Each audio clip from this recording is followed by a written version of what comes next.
part of our halal slaughter, which can be non-halal due to our treatment with animals. Gentle handling, neck cut with sharp knife, killing not in sight of another animal, not beating the animal, and no unnecessary suffering to the animals at all times. Prophet Muhammad, peace be upon him, always said at all times, but more so at the time of slaughter. In practice, the religious code of animal welfare is ignored. Some reasons which I have written: lack of will on the part of authorities, very extreme lack of training for slaughtermen, ignorance, illiteracy, poverty, carelessness, and overriding human miseries in our societies and poor Muslim countries. Ignoring of these injections sometimes makes meat makruh, not for Muslim society. Again, in the Muslim societies, I have observed, after talking with most of the people, that two very strongly were held by intellectuals, scholars, as well as with religious people, and that Muslim scholars, intellectuals, and even common men believe that only halal method of slaughter leads to maximum bleed out to give a safe and healthy. Number two, that only halal slaughter causes no or less pain to the animal as compared to any other method of slaughter. These two beliefs have been and are held irrespective of it. And now coming to the number 1 point, scientific research has been carried out at quite a few places, which has now proved that there is no significant difference. There is no significant difference in the bleed out, the blood which comes out of the body of the animal, whether it is halal slaughter or it is not halal slaughter. It has been documented in books and research journals and papers. Regarding the point 2, that halal causes less pain or no pain, this is also has become, in terms of science, not in terms of our belief, disputable.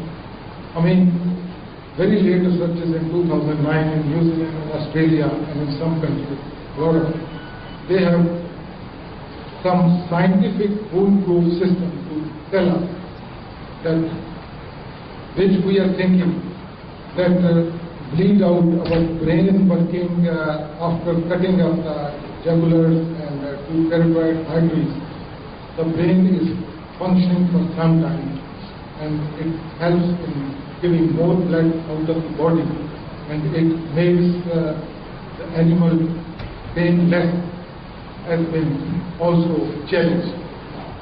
But still, it needs further proof. This is two of my photos, not all.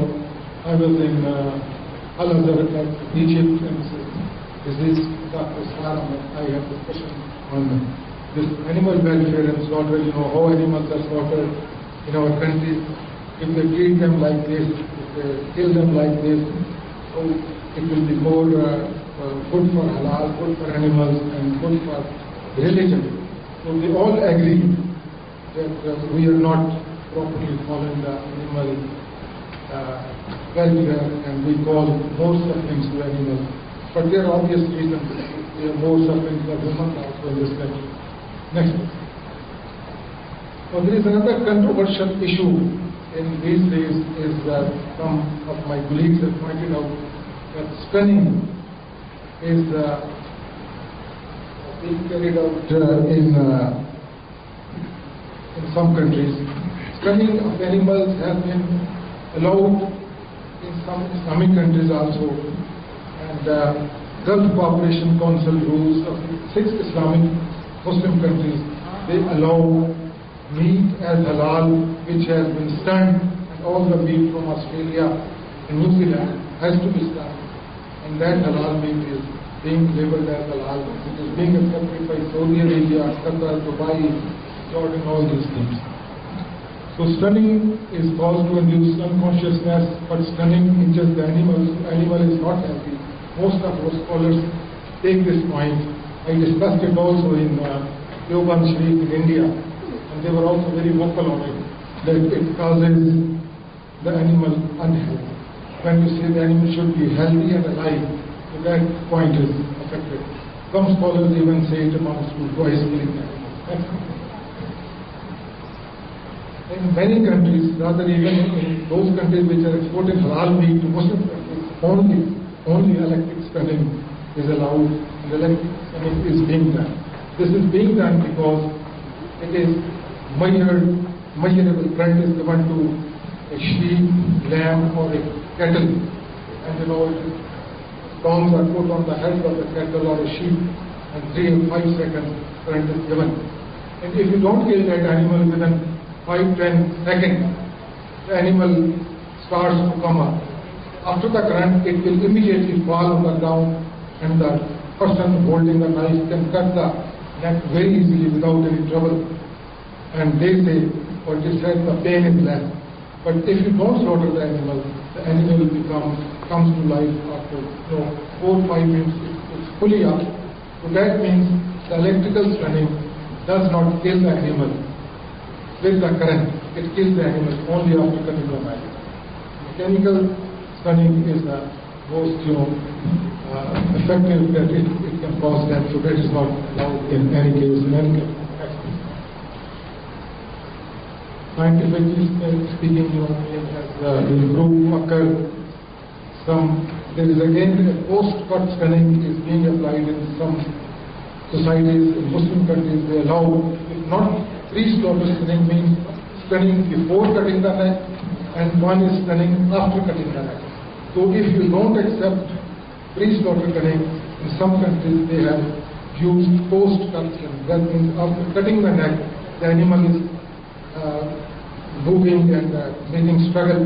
So after 5 seconds of the neck, they normally give them current to make their pain or suffering less. This is also a point which is under consideration in many places in the science. Restraint is a very important system which can reduce a lot of suffering from the animal. But in our countries, if you happen to see slaughterhouses, I went to quite a few, no restraint system is exercised. There is no religious restriction or power or compulsion. You can apply very effective restraint system, at least which can affect a lot of suffering from the animals, and it can lead animal well, and it can be a good halal system. So we need to have a controlled pre-slaughter electric stunning that can be considered if it is possible in a proper restraint system. It's just the global halal market of the food is about this million that It's a lot of stress on halal. Every speaker has been saying it. Even this very large company, Christian Hansen, a Dutch company, they have certified their meat cultures. They have started halal cultures. So that means non-Muslim countries are already very much in halal system. I happen to be in the first halal conference and expo in Manila in Philippines, the Christian country. They have put a lot of things on in the exhibition, and I also happen